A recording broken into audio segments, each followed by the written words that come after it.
Hello, I'm Dr. Lenore Walker, and I'm chairing this American Psychological Association's group dealing with the COVID-19 pandemic, and we're the group that's dealing with violence.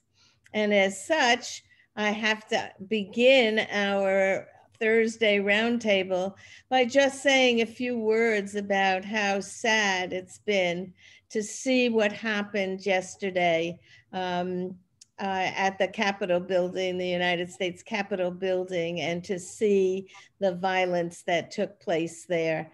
Given the fact that where we believe that we can resolve differences without having to use violence, watching people feel that they had the right to create such terrible, terrible trauma for so many of us. Every time we see violence, it re-traumatizes people who have already been through trauma. And so maybe people who are watching this, it's not about whether or not you get your political views heard. It's really trying to understand that there are better ways of doing it. Violence really solves nothing and simply moves people away rather than towards any kind of compromise. So with that, I hope those of you who are watching it also understand that we will heal from the trauma we saw yesterday. Um, uh, and I'm sure that you too have had the similar kinds of experience just watching an out of control behavior. So today we're going to try to get back into control. It's been a new year. We're hoping it's going to be a good year. Let me introduce to you what we're going to do and the people who you can see on the Zoom call. And there are those of you who are on our Facebook Live page. If you're not on yet, Facebook, go to Facebook and go to our COVID group, COVID IPV group, and you can go live with us. Or you may be watching this afterwards because we do record, and our noon every Thursday at noon Eastern time, we spend an hour talking about ways to deal with the COVID virus, and especially for those people who have experienced any forms of interpersonal violence before. So with that, let me introduce our group today. We have people from all over the world with us, which we're always excited to have because we're sharing our experiences. And when we share, that's the way we really try to get our needs met. And so we're all psychologists. We have Dr. Marilyn Safer, who is from Israel, and we have Dr. Eleanor Pardis, who is from Israel. We have Dr. Nikki Jackson, who's from Indiana. We have Dr. Eileen Serlin, who is from San Francisco, California. We have Dr. Brittni Gettys, who's from Pennsylvania, I think, if I recall correctly. We have Dr. Patricia Villavicencio Carrillo, who is from Madrid, Spain. And last but not least, we have Dr. Amy Lee, who is, I don't think she's a psychologist, but she is definitely doing psychological work with her dance healing work. So we're very excited, and she is from the Bay Area in California as well. So you will see some other people who will be joining us. Dr. Gavaria, who usually is our host, is off on vacation right now, so she'll be back with us again next week. So with that, can I just interrupt? I'm not a psychologist either. You're a criminologist. Yeah? I'm a criminologist, victimologist. Thank you. Okay. I just didn't want to confuse any students watching. Okay. Thank you, Nikki. Dr. Jackson is a professor at which university? I'm at Purdue University Northwest. I run our criminal justice program.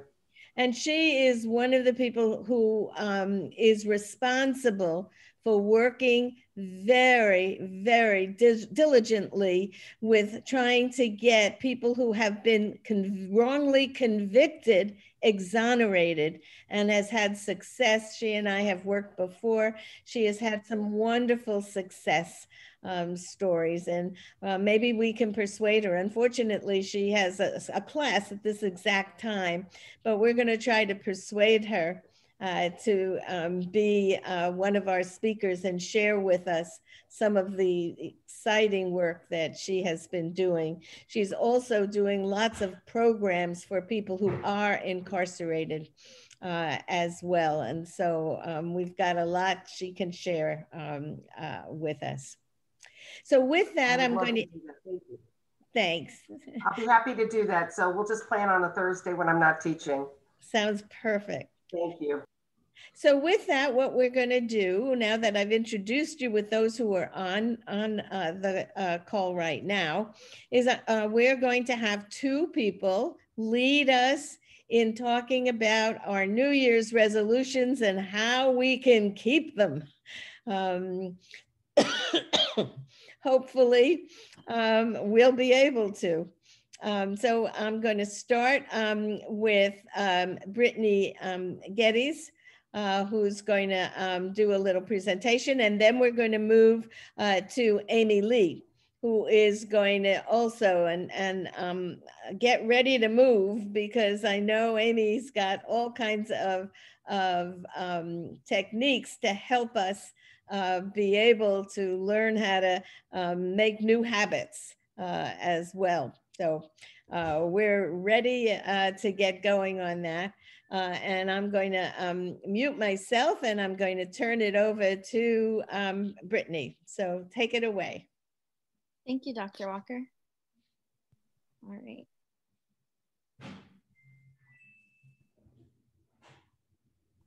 So like Dr. Walker said today, I want to talk about making and keeping your New Year's resolution and some strategies and tools to think about how we can make resolutions that are effective in keeping them. And so I'm going to ask us to think about a little bit of different things. So first, I think it's helpful to think about New Year's resolutions that we've had in the past.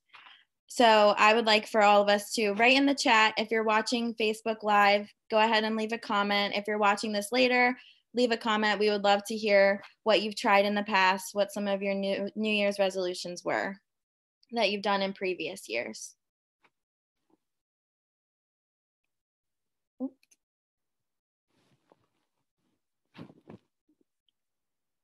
And I can't see the chat while I'm presenting. So if Dr. Walker or one of the other participants, if you want to let me know what people are writing.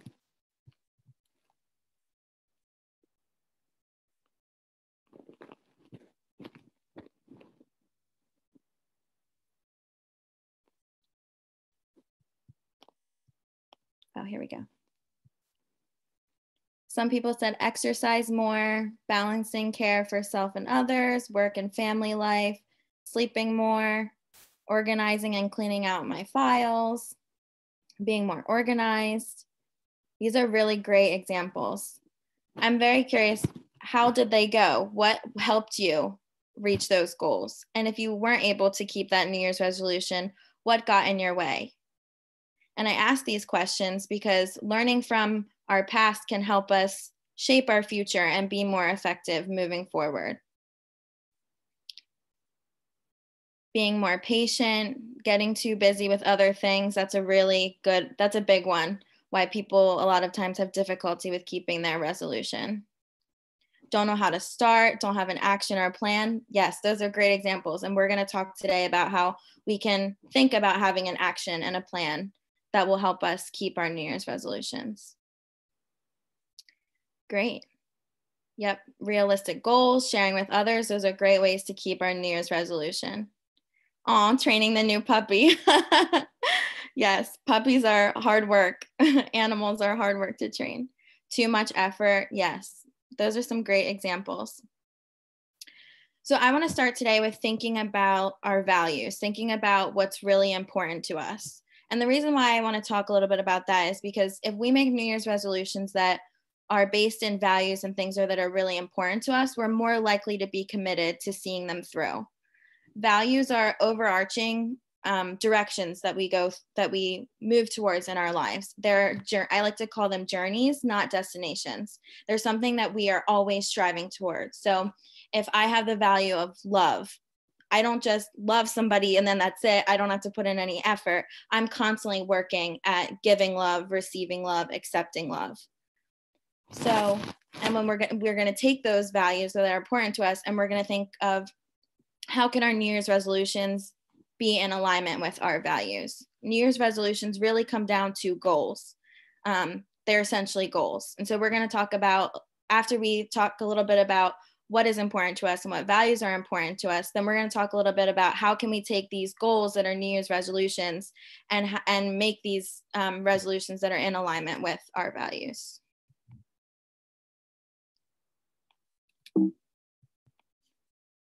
So this is a big picture of lots of different values. And so I wanted to give us a little bit to just take a minute to look over this list of words. You don't have to read every word. There's a lot there. And just see what pops out at you. See what words really draw your eye and words that really seem to fit with what is important to you and things that you want to live your life and values that you want to take into 2021. And again, I would encourage you to write the ones that jump out at you in the chat. If you're watching this on Facebook Live, please leave a comment. If you're watching this later on, please comment. We would love to hear what's important to you. Sorry.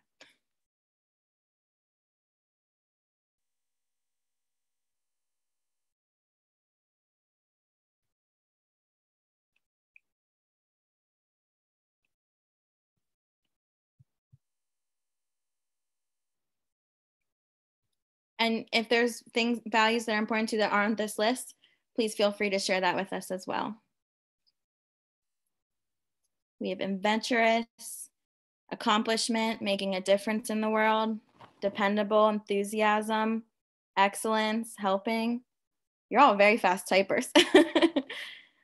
Focus, balance, humility, belonging, contributions, compassion, enthusiasm, resourcefulness, fairness, compassion, creativity.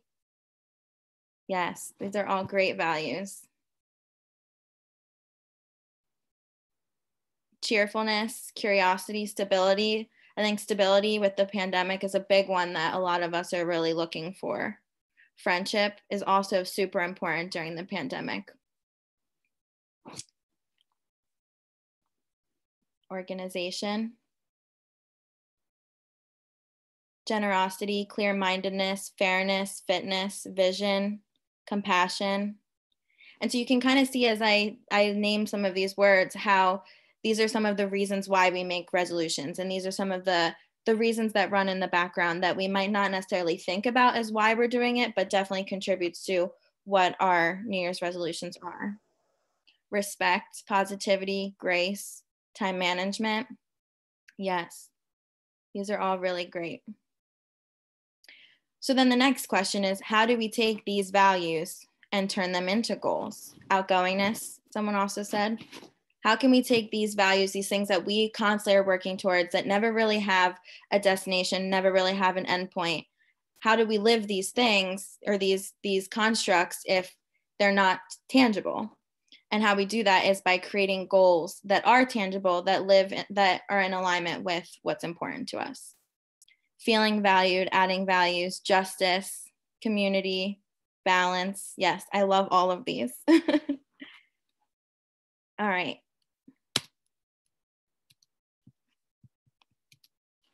So like I said, we're going to talk a little bit about taking values and turning them into goals. Empathy was also shared. Yes, definitely. Great.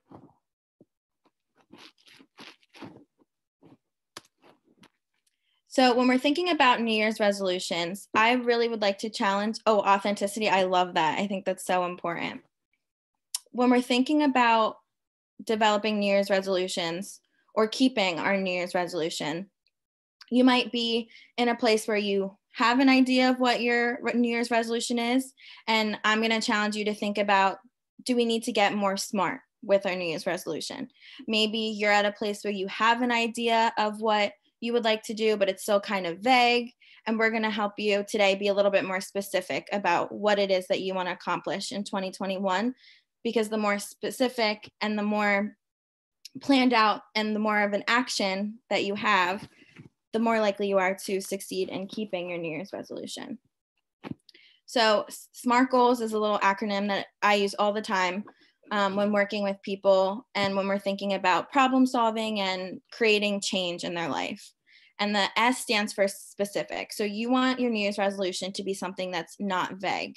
You want to know exactly what it is that you want to accomplish.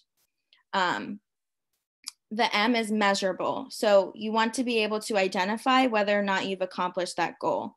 A measurable goal is something that you can self-assess whether you've worked towards that goal or not. And it helps if you make it in behavioral terms. So actions, things that you can do so that if when you lay your head to bed at night, you can say to yourself, okay, did I work on this goal this week, this day, this month, whatever it might be for you. You want your goals to be attainable. I think that attainable and realistic, they kind of go hand in hand, at least how I think of them. You want your goals to be within your reach. So if you have a really great long-term goal, that's awesome. And it will be helpful to have some short-term goals that will help you work your way up to that long-term goal.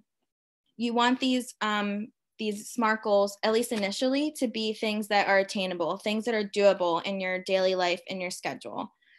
Having these goals that are attainable and doable in your life will allow you to feel a sense of mastery. We like to succeed. We like to feel good about doing things. So if we set ourselves up with realistic goals that are challenging, but also very doable, it allows us to feel like we're growing, we're getting somewhere. And that can really give us the confidence and the motivation and the perseverance that we need to keep working at a goal that might be more delayed gratification, or a goal that might be longer down the road that takes a lot of short-term goals to get to that long-term goal.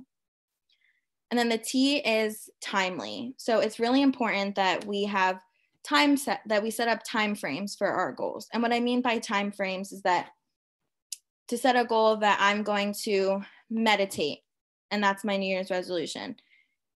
Just saying meditate is not quite as effective as saying, okay, I'm going to meditate 2 times a week for at least 15 minutes.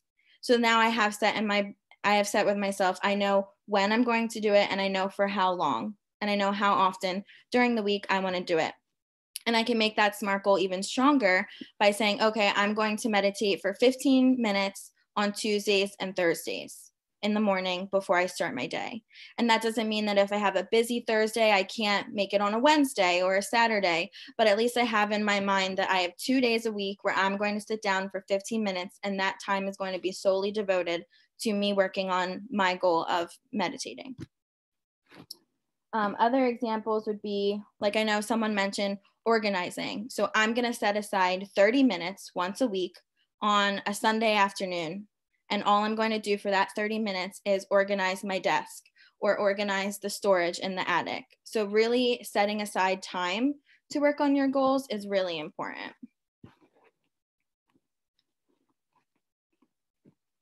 And the reason why we're talking about all of this is because modifying your New Year's resolution into a SMART goal will increase the chances that you're more able to keep it, because you really thought through and developed a plan and an action for how to see this goal through, and having a plan of how you want to work towards making this goal come to reality. Motivation is a big thing in terms of keeping your New Year's resolution. So I'm really curious, for those of us that have New Year's resolutions, on a scale of 1 to 10, how motivated are you to accomplish your New Year's resolution at this point? And again, if you're watching this on Facebook, feel free to comment. We would love to know where you're at right now.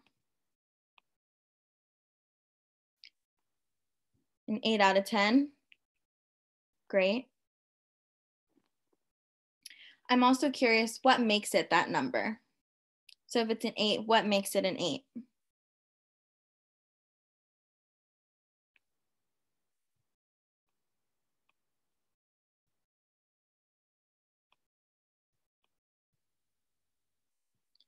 7, 9. So many years not done. Feeling like you've tried this before and it hasn't worked. Yeah, and some of these questions I'm asking you right now, but it might be something that you should think about and reflect on. So I really would encourage you after you watch this video to really spend time thinking about what makes that number and why. And some of the reasons that people have identified as self-doubt, really important to you. So it's at a high number because something you're really invested in, but it's not higher because self-doubt, so many years where you haven't been able to reach your goals. It's high because you really have an incentive for reaching that goal. You want to have people over. You want to get organized. Yes, these are great examples. And it's great to check in with yourself and really be honest about where you're at. So another question that I think is useful to ask yourself is, why is it not 2 points higher? So if I'm motivated at a 7, why is it not a 9? Because we talked about in the beginning that it's really important to think about what gets in your way so that we can problem solve and how to overcome some of those barriers. So being honest with yourself about why your number isn't higher can really help you get at that. And also, when you need some motivation and you need to remember why you're so dedicated to working on this goal, asking yourself, why isn't it 2 points lower, can also really help you reconnect with why you started this and why it's so important to you. And that's really important for when you're working on a long-term goal and something that's really challenging. Sometimes it's really helpful to remind yourself when you're struggling, when you're frustrated, when life is busy and you're really struggling with making that time, to remind yourself why you started. Yep, other things becoming more pressing. That's a really big reason why it's hard to stay motivated. Yes. I appreciate what everyone is sharing. These are really great examples. So another way to keep our resolutions is to hold ourselves accountable, which can be very tricky when life gets in the way. But I have 2 tips for how to hold yourself accountable. Schedule time in your routine and make that time sacred. So carving out specific time in your routine where you're going to devote yourself to working towards your New Year's resolution is one huge way to really help keep that resolution and keep working towards that goal. A lot of our goals come down to investing in ourselves, investing in making our life better. And what I would really encourage you is to think about it that way and to make that time sacred and say, okay, whether it's organizing my house, whether it's meditating, whether it's losing weight, whether it's like exercising, whether it's calling my best friend because that's what I need more social interaction in my life. Think about all of those things as sacred to you and investing in you and making yourself better, or making your life better. So making that time sacred and really being like holding yourself to that time frame in your schedule can be another way of making sure that you work towards that resolution. Another way that can be great is to have an accountability partner. This can be somebody in your home, but it definitely doesn't have to be.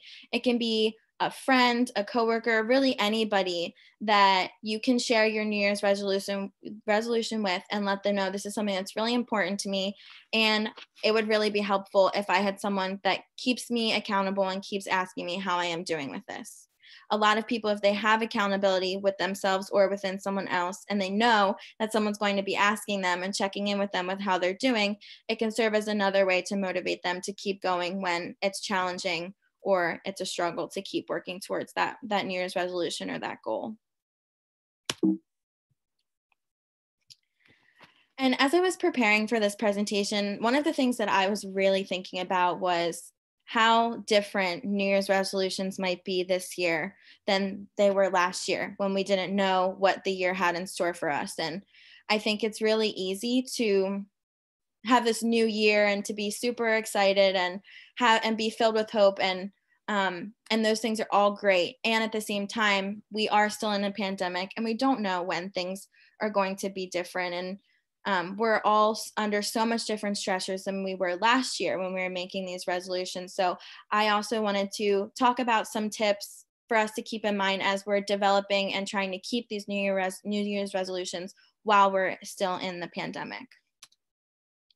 This goes a little bit along with what I said earlier, but start out with goals that will make you feel successful and increase them from there if you're doing well. Having a sense of mastery, feeling like you're working at the smaller goals will help keep you motivated to work towards those long-term goals. And you can do this by creating SMART goals that will add up to your short-term SMART goals that will help add up to your long-term SMART goals.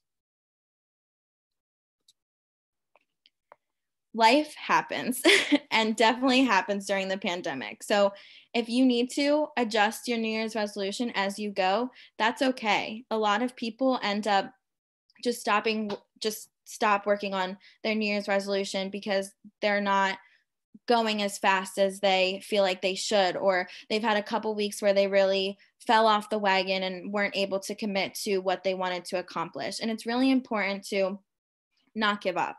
If there is a day where you don't get to work on your goal, or even if a week goes by, life happens and things are going to get in the way. But the important thing is that you come back and you keep trying.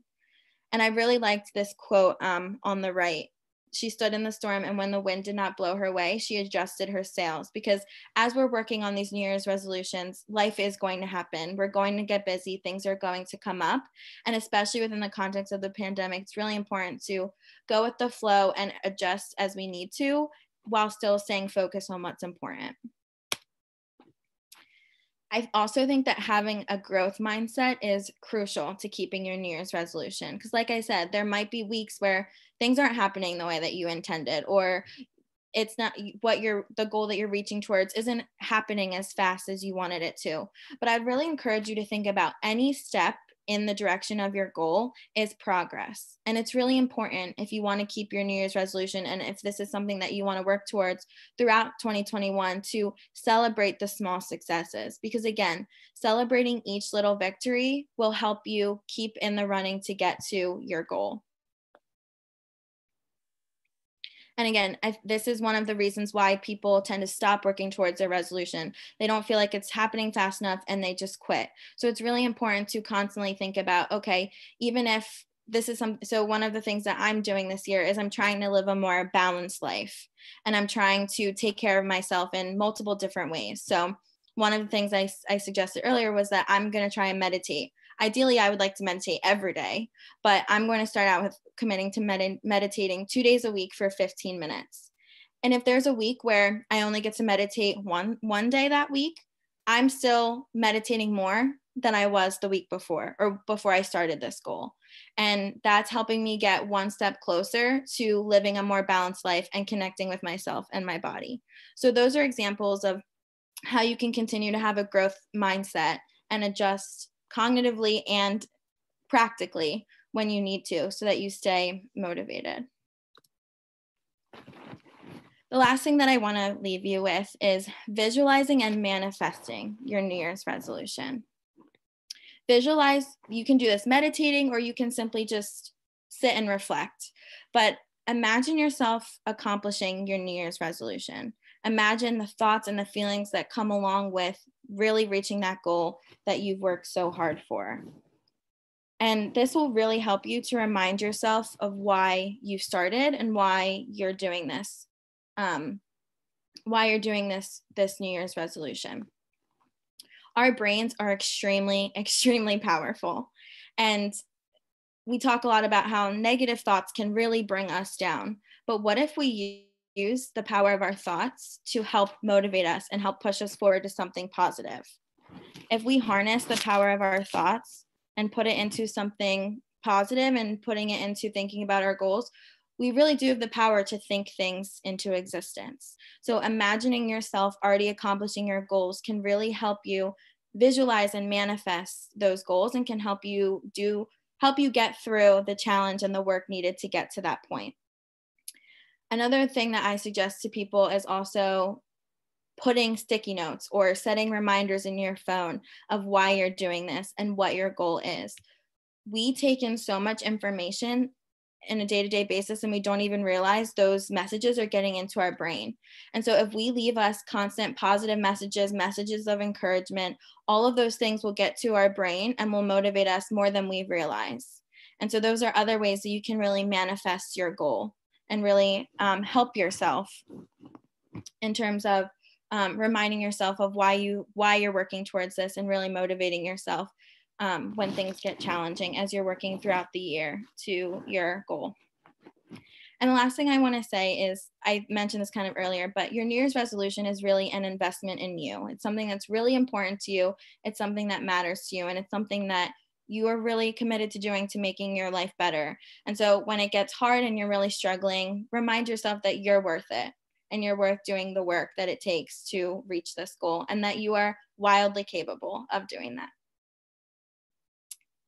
So those are the tips that I have for you. And I'm going to stop sharing my screen and turn it back to Dr. Walker. Thank you, Brittni. What a fabulous, fabulous presentation. Thank you so much. We really appreciate it. I'm going to turn the time over now to Amy Lee, and she is going to help us really get into the habit of keeping those goals and presentations. So take it away, Amy.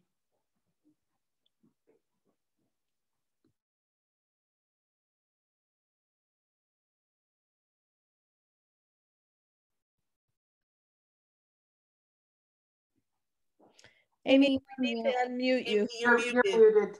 I've been talking to myself.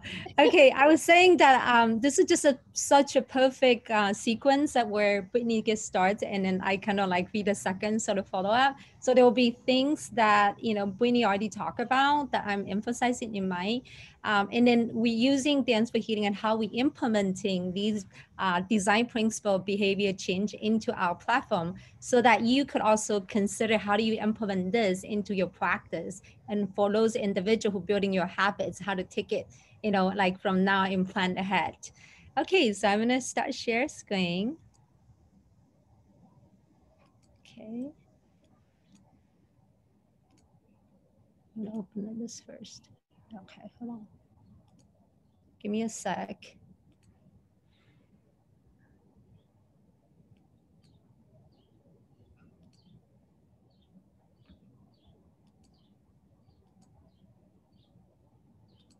Sorry, I have multiple files. Hold on one second.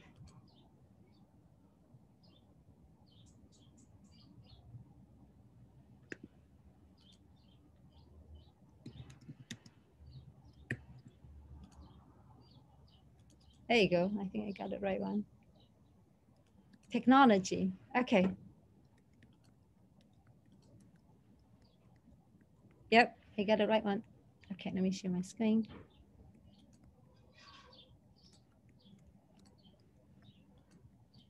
All right, can you guys see my screen?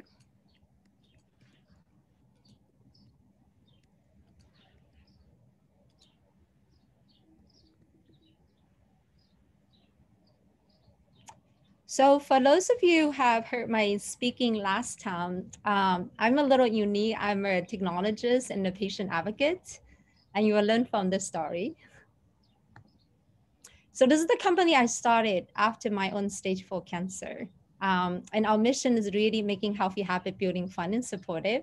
And our vision is to be a global technology leader in bridging creative arts in healthcare. And we are definitely a technology company. We all kinds of technology and patent pending, but mostly important is we are practice guiding principle like empathy, behavior design, and patient advocacy. And our target audience is the 100 million patient who's stuck at home.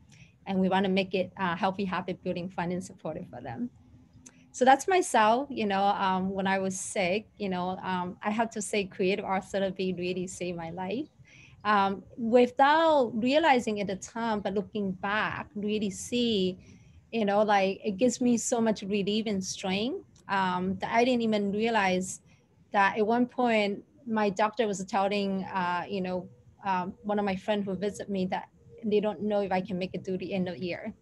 But I didn't know that, you know, and you know, I listen to music when I couldn't get out of bed. I go to cancer center. The only program that I can attend was a music movement program.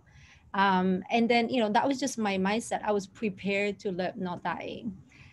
And luckily I have my mom with me. And so she really empowered me to understand, you know, cancer is a whole family, whole societal thing, you know, like she really empowered me to understand how difficult it is to care for your loved one. And so this is why I decided to dedicate my life not only for a patient like me, but also, caregivers like mom, and then the elders like my mom. So today we're going to talk about behavior. So this is a really good way to kind of follow up with Brittni. So our fundamental guiding principle is actually Stanford Professor Fox behavior model. So for any behavior to happen, it requires all three components: motivation, ability, and prompt. If any of the component is not exist, the behavior doesn't happen. They need to be present, all three things at the same time. And for motivation, BJ's recommendation is actually focus on people already motivated, because creating motivation is actually very difficult for other people. However, you can empathize with their motivations. And also in our case, for example, a grandpa might be interested in spend more time with their grandchild, but does the grandpa know by doing some dance, it's gonna reduce the risk of dementia by 76 for them? Probably not, right? And then so now if you educate the grandpa and also educate the family, now grandpa's like, oh, well, actually, so by doing some dance that I could spend more time with my family, my grandchild, right? So that's how you empathize with motivation. And the other thing BJ emphasized is make it easy for people to do, so when it's hard, behavior change doesn't happen. And also one of the key goals is how do you make it easy for people to do? In our case, we increase ability by providing pre-recorded content that is 24/7 available. You can come in anytime. You don't need to wait for a dance therapist or dance teacher to be available to do the live teaching. So that's what we offer in 24/7 available. But more importantly is how many people have motivation and ability and they sit there whole day and do nothing? The typical couch potato, right? We all experience a little bit of that, right? And so behavior prompt is the most important thing in any behavior change. How do you bring the effective behavior prompt? And it turns out human support is the most effective one. If you're in a group, you're more likely to accomplish your goal, but you really excel when you have an accountable buddy. And so this is why our pattern, there's two-dimensional recommendation. One is recommending your music, dance, and art. It's based on your health condition, your exercise history, your preference, and your, when you use our platform, the history that it's gathered by your usage activity data. However, more importantly, we actually match buddies. And I joke around, it's like, imagine YouTube meets Zoom meets eHarmony for patients. And because of COVID, now we actually expand this to the public. So like eHarmony for health buddies, really that accountability goes a long way. And other effective behavior prompt could be calendar reminder, could be gamification, could be social sharing, could be goal setting. Like, really how do you set up these effective behavior prompt really is the key to cultivate any healthy habit change. And the next one we're talking about, this is like a little bit of more sort of kind of day-to-day, like where you can implementing it.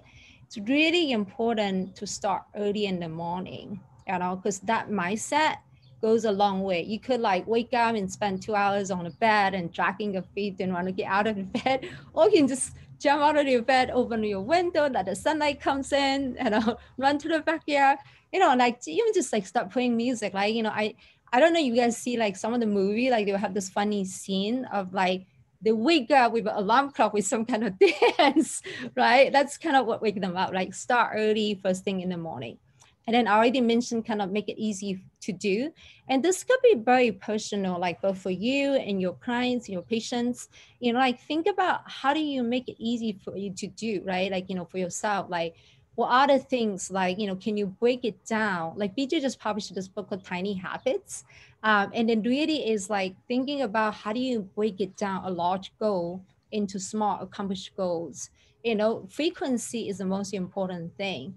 Time is less actually. So you don't need to worry about, you had to do 2-hour exercise every day, but you could do 30 minutes of exercise every day, even 15 minutes that you could squeeze in between meeting, that goes a long way, right? So like really think about how to make it easy to do. I was actually a project partner for Stanford professor who actually founded the Ideals Design for Health, Dennis Boyle's class called making design for, actually the class is literally called Design for Healthy Habit Change. And at the beginning of the course, their students being paired as two students. And if I have to tell you, first 2 weeks, almost everybody failed their goals because people tend to declare large, lofty goals. And then they realize, oh my God, it's so hard. And then they kind of feel discouraged, right? And then, so, it's okay. It's a class. You come back, do a little experiment. And then, we'll share with them how to kind of break it down. And then almost the following week come back, it started become like, oh, majority of people able to reach their goal because now they can decide a little bit more goal that is accomplishable, right? And then I think started with like maybe 4th or 5th week, the students that be paired with a patient at Stanford. And then because empathy goes a long way, right? By having learning for themselves how difficult it is to build healthy habit, even with a buddy, it's difficult. That goes a long way when they work with the patients so that they know how to empathize with the patients, right? Yeah. And so at the end, like it's amazing to just hear not only how they cultivate their healthy behavior and also how they able to transform the patient. Sometimes some of these patients are struggle with various health issues for a long time, and just through this class they actually able to get out of some of the challenges they wasn't able to modify for a long time. And then the other thing is make it fun. Obviously you see Dance for Healing is very like bubbly. You can look at our fonts and our typefaces. I do have an extensive design background. So like really intentionally, what are you communicating? Like say from our brand to the audience, we want to make it fun. Even our language is kind of funny.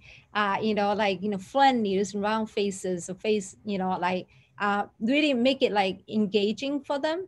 But there's also like words, like, kind of like, create, communicate, word carries power, right? How do you make it fun? And then also for them, right? Like, if you really empathize with your patients, it's like, think about, oh, what's fun for you? Because what's fun for them might not be the same for you, right? And then the next thing is really important is actually attached to a major event of the day. And I'm going to share Vijay's story that way. He shared this funny thing. So he wanted to do push-ups. And then he think about which day which time during the day that he's actually closer to the floor. So he came up with this idea. It was like, oh, bathroom. I know this is kind of funny. So like whenever he go to the bathroom, he would do like 10 push-up afterwards, because that reminds him. So you think about how do you attach to like a major event, right? Like for me, like I do meditation when I go to sleep or when I'm waking up, because that's the time that attached to like a major event, right? So that's something you can implement. And in accountability, that also goes a long way. Brittni already say quite a bit in that. In our platform, we do buddy matching. We also do group support. The last thing, reflection each day is super important. So the way that I do it is usually 4 questions. What did I do well today? What could I have done better? What I would do differently tomorrow, right? And then I added this 3 thing of what are the 3 things I'm grateful for today? And this is actually one of the sharing from a student from that Stanford class where they were working with a patient and they didn't really know how to, literally kind of helping her. And then one of the students read about this gratitude, like just 3 things you share. And then they started asking patient like, hey, is this something you might be interested? And the patient said, yeah, I could try. And it was amazing that at the end, there was a letter from the patient, like, oh my gosh, like for the first time, like, I don't feel as depressed anymore. Like, and that is a long history of, I think it was like 17, 20 years of like, long-term struggle with depression. Yeah, it was just amazing. And so I start adding that and I see a differences in my side. Okay, so that's kind of like and so I just wanted to go through quickly, giving the time, like about how we kind of implementing a lot of these principles into Dance for Healing. So obviously the problem we're trying to solve is, 100 million patients who stuck at home, especially during this pandemic. friends and family are afraid to visit them because it might get them sick, right? And lack of exercise and community support, and it's very easy to fall into depression. And we are building an ecosystem. So there's the telehealth platform, there's the mobile platform that we developed.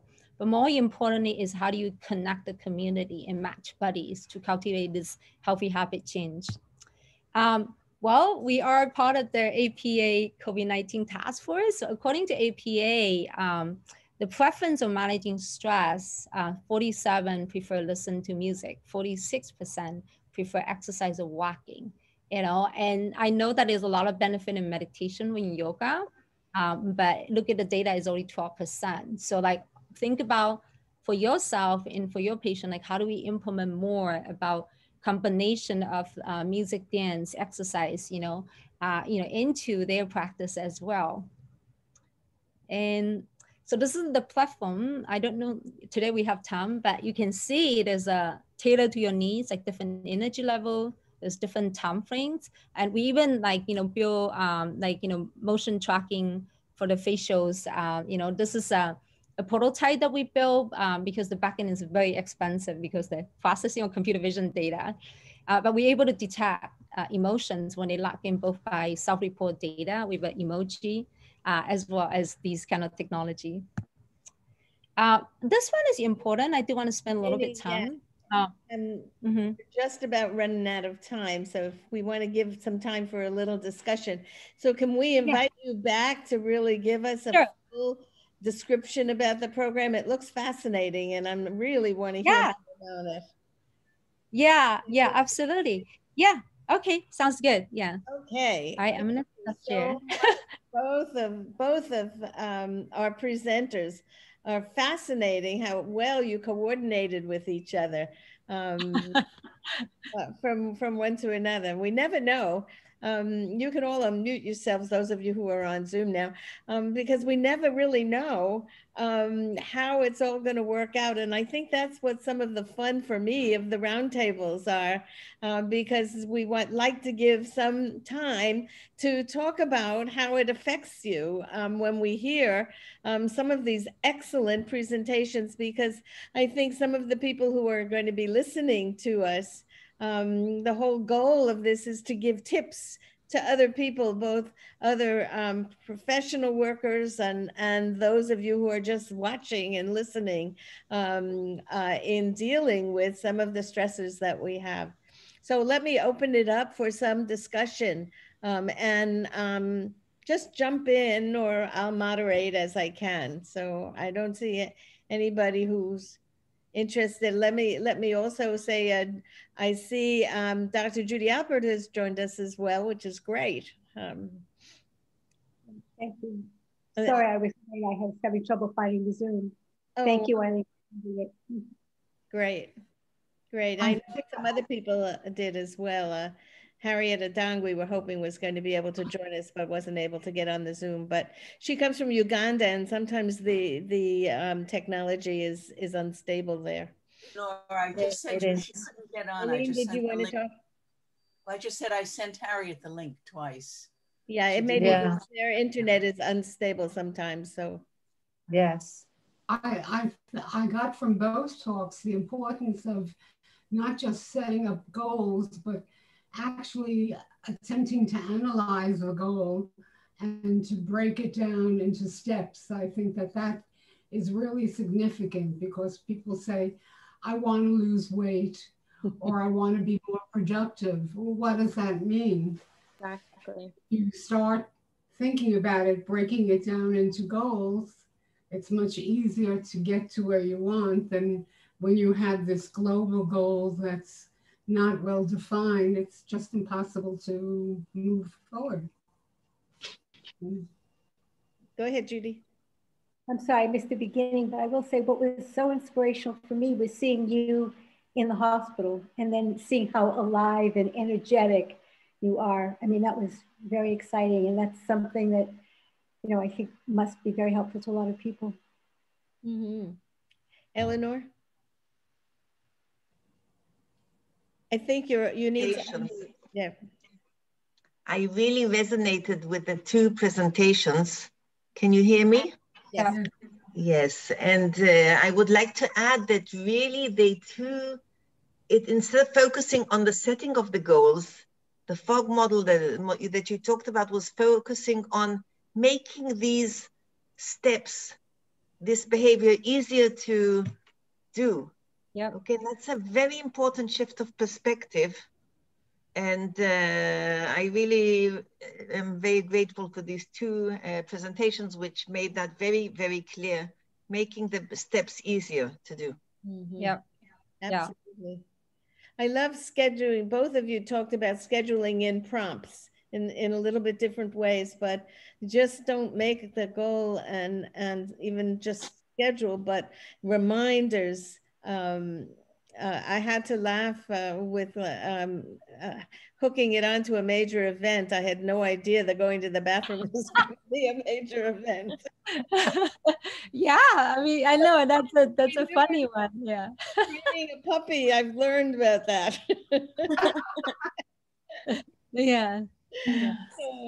Anybody else? We have a few. Yeah, I would like to congratulate both of you. I love the presentations. Brittni was very behavioral and schematic, and it helps a lot. Plus, both of you said something that I really like, that look for somebody to help you out with your resolutions. And especially therapists, we are the ones that help our patients to keep up with their resolutions. But here is not only for patients, it's for all of us, right?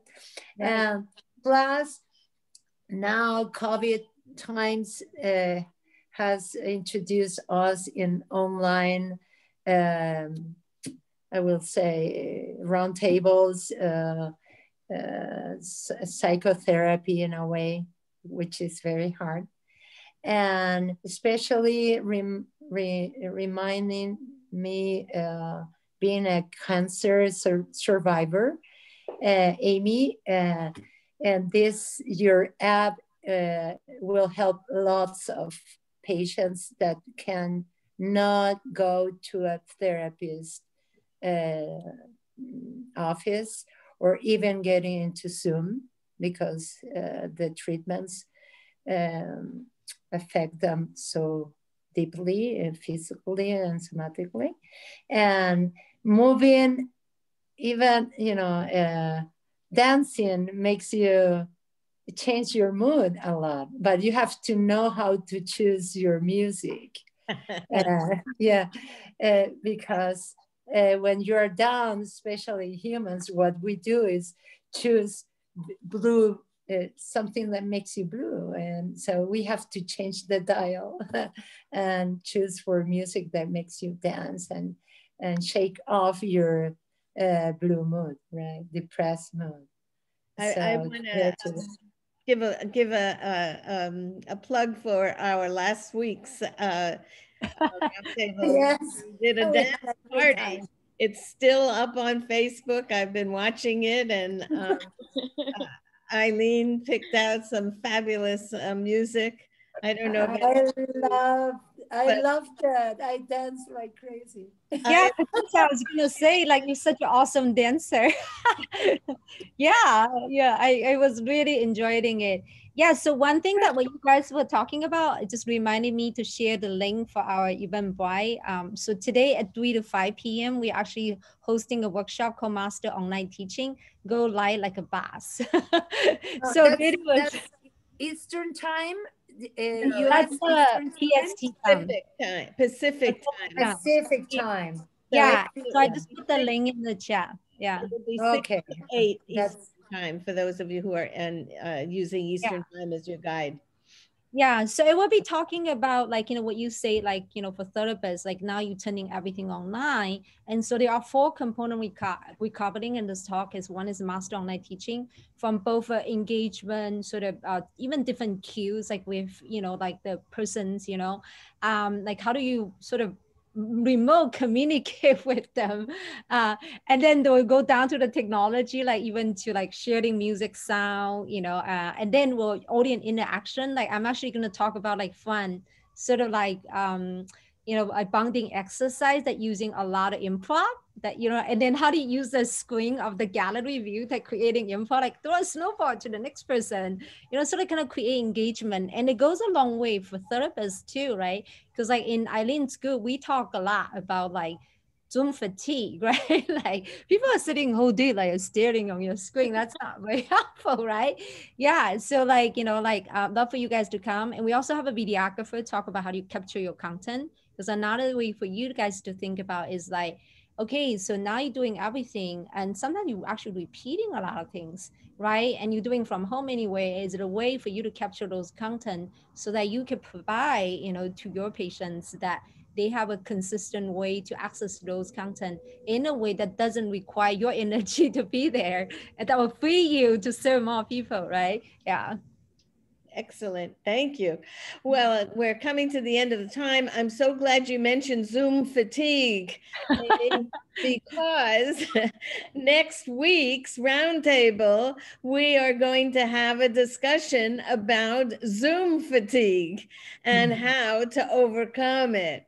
So we'll start with Amy's presentation this afternoon from 3 to 5 Pacific time. So that would be 6 to 8. Yeah. Eastern time, for those of you who are using Eastern time as your measure. And she has posted a link on Facebook, so you can, our Facebook page. Yeah, I can also put it on Facebook. And, yeah. and for those of you on Zoom, it's in the chat, but for those on Facebook, you can get it in Facebook. She is offering that for us to, this is her business, but she is offering it to us for us to use as well. So take advantage if you have the time. I think it. Yeah, so this is our first workshop. We actually offered it for free because we realized a lot of people really need the support. As a technologist myself, especially coming to Eileen's group, I realized that I'm a tech support.